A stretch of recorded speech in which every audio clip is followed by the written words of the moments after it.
una niña abandonó su hogar y desapareció sin dejar rastro. Su búsqueda se convirtió rápidamente en una de las más grandes en la historia de Estados Unidos. Durante la investigación, los detectives se enfrentaron a numerosos giros impactantes y la búsqueda de respuestas se extendió por la friolera de 62 años, hasta que finalmente descubrieron la verdad en Candy Rogers, conocida como Candy. Nació el 18 de julio de 1949 en la ciudad estadounidense de Spokane, Washington. Era la única hija de la familia y poco después de su nacimiento, sus padres se divorciaron. Su padre se quedó en la misma ciudad, por lo que pasaban tiempo juntos con bastante frecuencia. Candy era una niña encantadora típica que disfrutaba paseando al aire libre con sus amigos, pasando tiempo en la naturaleza y jugando con su perro. También soñaba con unirse a las Campfire Girls, una organización popular en aquellos días similar a los Boy Scouts, pero exclusivamente para niñas. Aprendieron varias habilidades útiles,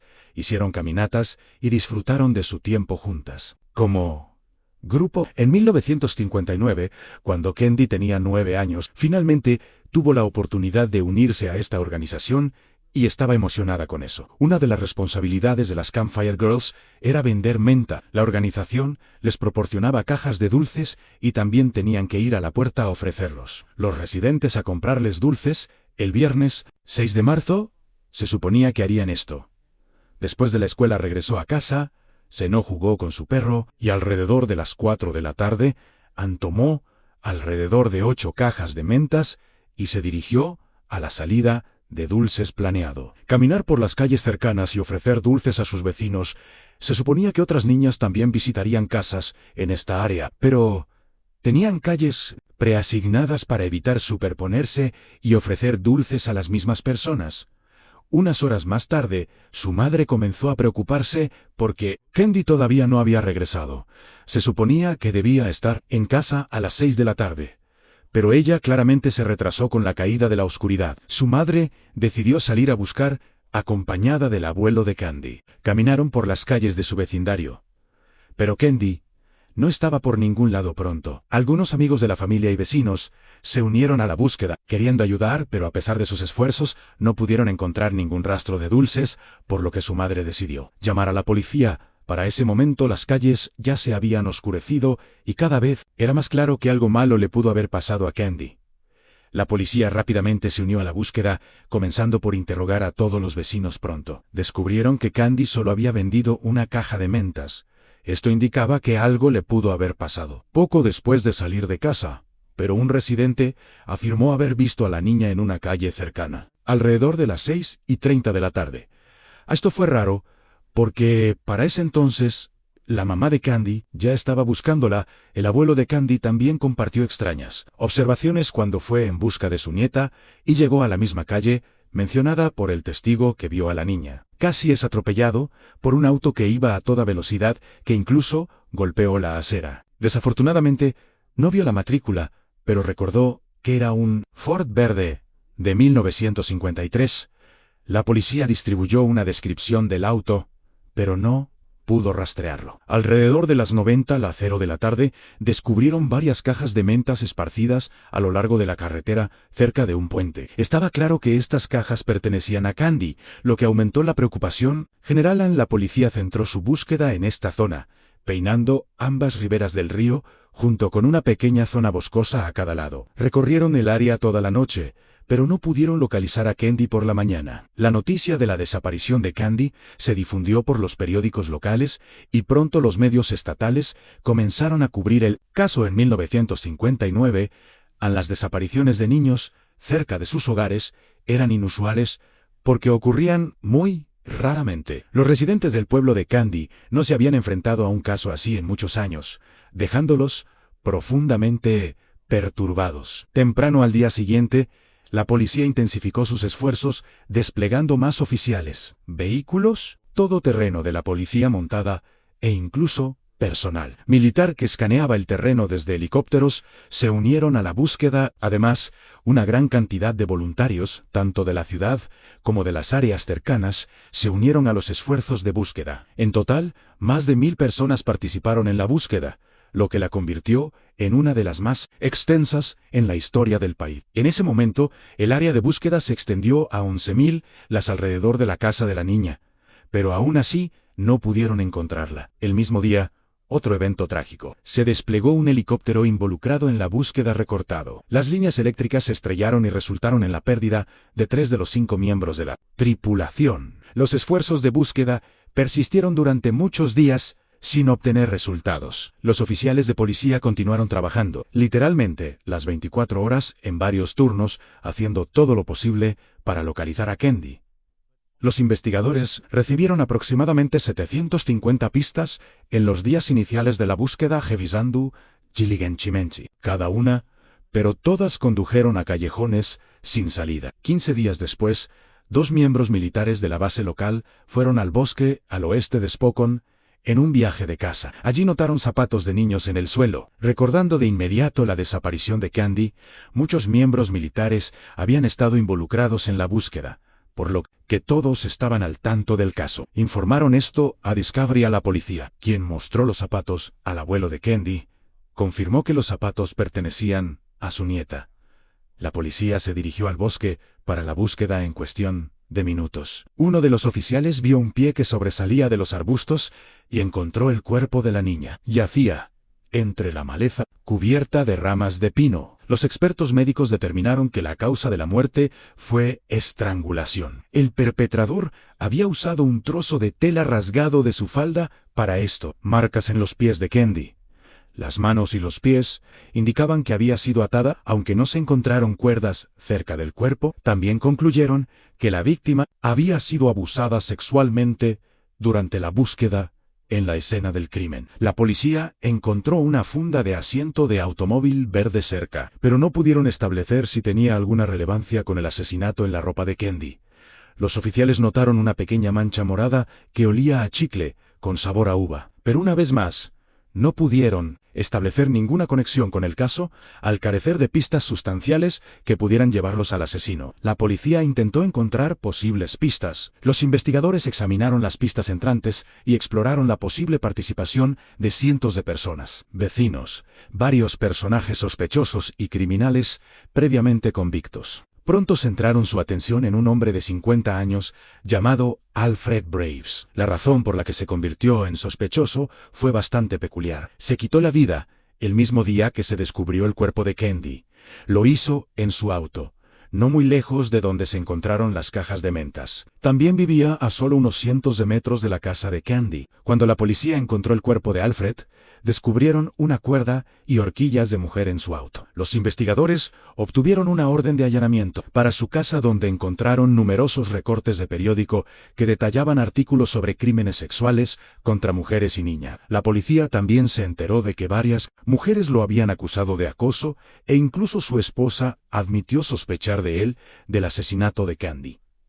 A pesar de esta preocupante cadena de eventos, los investigadores no pudieron encontrar ninguna evidencia que vinculara a Alfred con el asesinato de Kendi.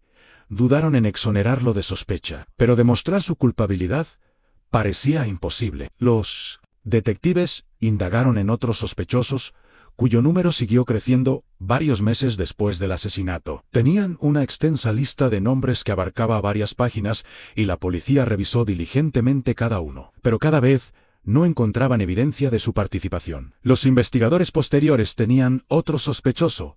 Un asesino en serie, llamado Hu Mor-san, fue arrestado en 1961 por una serie de crímenes, y la razón por la que se convirtió en sospechoso fue bastante interesante. Hu era conocido por masticar constantemente chicle con sabor a uva.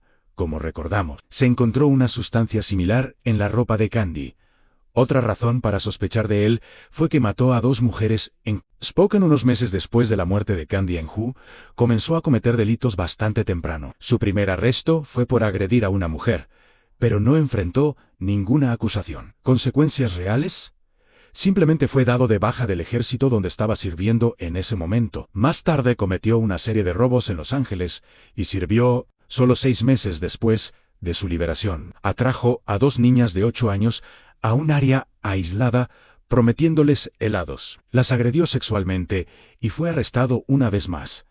Sorprendentemente, logró evitar la prisión. Una comisión médica lo consideró un psicópata sexual, por lo que fue colocado en un centro de salud mental después de 2 años. Los médicos creyeron que estaba curado y lo liberaron. Hu se mudó a Spokane, donde comenzó a mirar por las ventanas de las mujeres en noviembre de 1959. Irrumpió en la casa de una mujer de 28 años y la agredió. Y la mató 10 meses después. Entró en la residencia de una mujer de 69 años, repitiendo las mismas acciones que con la víctima. Un mes después, agredió a otra mujer apuñalándola varias veces, pero ella sobrevivió después de estos crímenes, abandonó la ciudad y durante los siguientes meses cometió numerosos otros delitos fuera de defensa, atacando a mujeres y niñas con un cuchillo, agrediéndolas sexualmente y matando a 2 víctimas más. Hu siempre viajó entre diferentes ciudades y estados hasta que el FBI se hizo cargo de su caso. Fue agregado a la lista de los 10 criminales más buscados del país y pronto fue capturado. Fue sentenciado a múltiples cadenas perpetuas y Hu intentó terminar con su vida en su celda. Sin embargo, fue salvado por los guardias y continuó cumpliendo su sentencia. Los detectives en el caso se lo visitan repetidamente en prisión, pero el hombre negó cualquier participación. También se sometió a una prueba de polígrafo que indicó que estaba diciendo la verdad.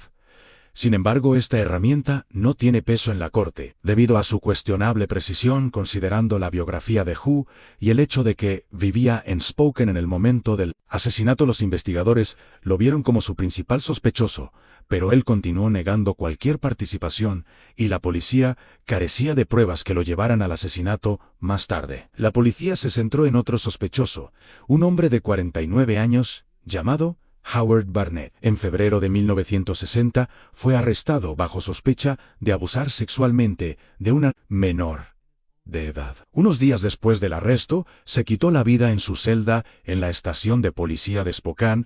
Antes de esto, escribió un mensaje en la pared con su propia sangre que decía: «Tengo un pecado ante el Señor». Su esposa se enteró del arresto de su esposo solo después de su muerte. Hablando con la policía, preguntó si él mató a esa niña, refiriéndose a Kendi.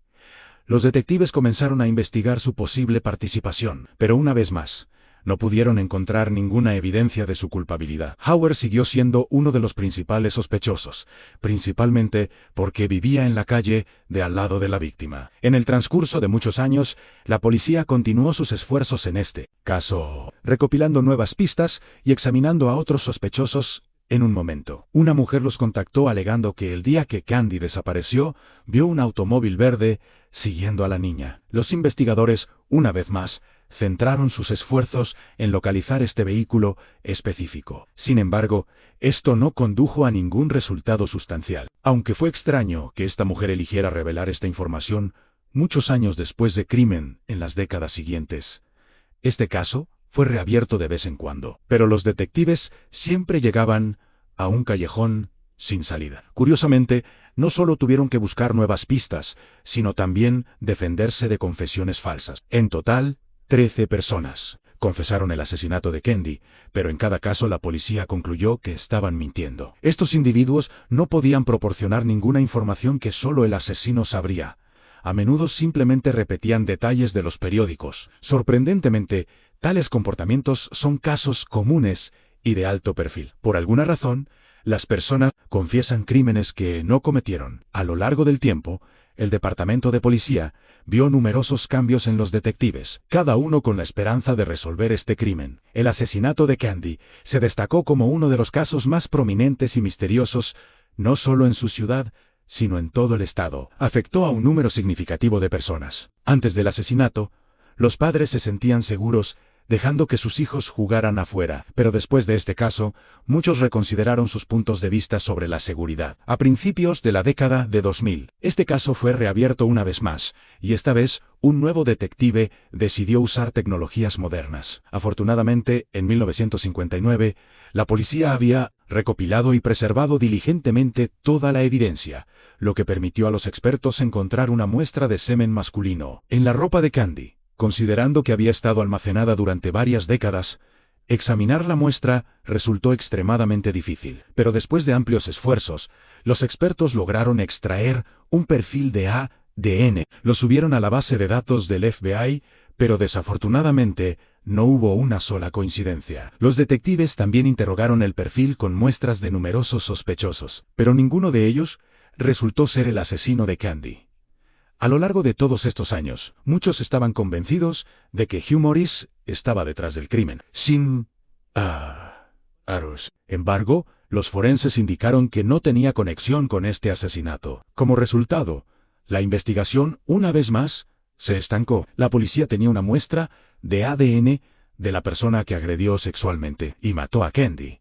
Pero descubrir su identidad siguió siendo todo un desafío. El caso se reabrió una vez más en 2021 y un nuevo detective decidió probar un método innovador de análisis de ADN, la genealogía genética. Esta técnica había resuelto con éxito cientos de casos de crímenes sin resolver, y el detective esperaba que finalmente cerrara una de las investigaciones más largas. Se puso en contacto con varios laboratorios especializados en este análisis, pero allí se enfrentó a la decepción una vez más para utilizar este método. Los expertos necesitaban examinar la muestra de ADN original. Se hicieron varios intentos, pero cada laboratorio concluyó que la muestra de Simán se había degradado demasiado, por lo que era imposible extraer los datos necesarios. El detective recurrió a un laboratorio final e inesperadamente hubo un avance largamente esperado utilizando herramientas de vanguardia. Los expertos estudiaron con éxito la muestra, proporcionándoles el perfil requerido del perpetrador. Cargaron el perfil en bases de datos genealógica, iniciando la búsqueda de parientes lejanos del propietario de ADN a través de esfuerzos meticulosos, examinando a miles de personas. Redujeron su enfoque a una familia específica. Al investigar a esta familia, encontraron que la muestra de ADN probablemente pertenecía a uno de los 3 hermanos. Sin embargo, surgió un nuevo desafío ya que todos 3 habían fallecido.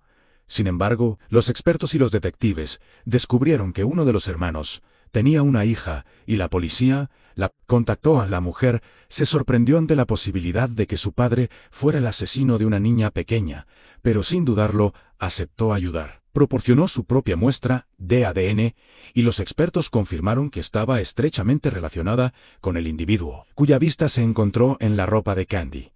Con estos resultados, los detectives obtuvieron rápidamente una orden judicial para la exhumación de la tumba de su padre. Los expertos extrajeron un perfil de ADN de sus restos y después de 62 años desde el asesinato, finalmente se reveló la identidad del perpetrador.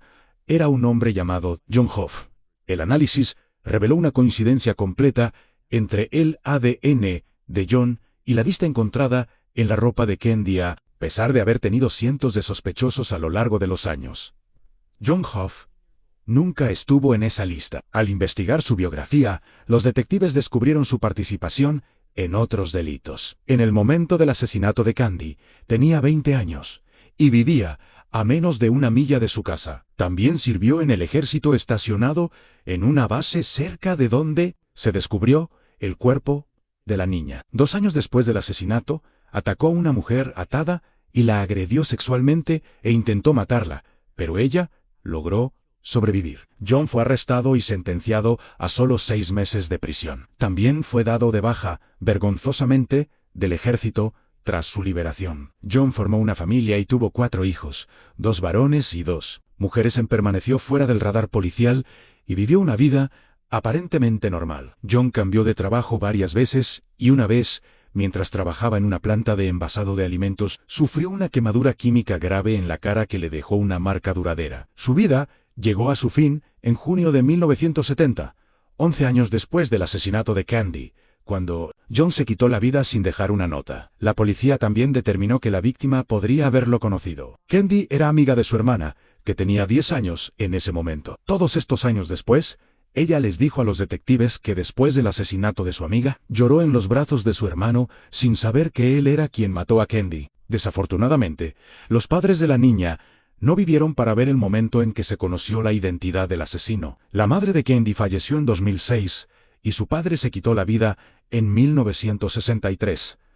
4 años después del trágico evento, la razón por qué esto sigue siendo desconocido, dejando solo especulaciones de que no pudo lidiar con la pérdida de su propia hija. Sin embargo, este caso fue finalmente resuelto, marcándolo como una de las investigaciones más largas en 62 años. Involucró no solo a diferentes detectives, sino a diferentes generaciones. Durante la conferencia de prensa, donde la policía anunció el nombre del asesino, solo un oficial que trabajó en la investigación en 1959 estuvo presente. Agradeció a Dios por permitirle vivir una vida tan larga y finalmente conocer la verdad en cuanto a la hija de John.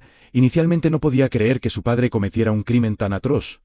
Luego aceptó este hecho llamando a su padre un monstruo que le quitó la vida a una niña inocente. Expresó su pesar por no haber sido considerado responsable durante su vida. Curiosamente, John se quitó la vida exactamente cuando su hija cumplió 9 años, la misma edad que Candy. Si existe alguna conexión sigue siendo desconocida, y es posible que nunca lo descubramos. Muy bien, muchachos. Compartan sus pensamientos sobre esta historia en la sección de comentarios y no olviden presionar el botón me gusta y suscribirse. Gracias por mirar.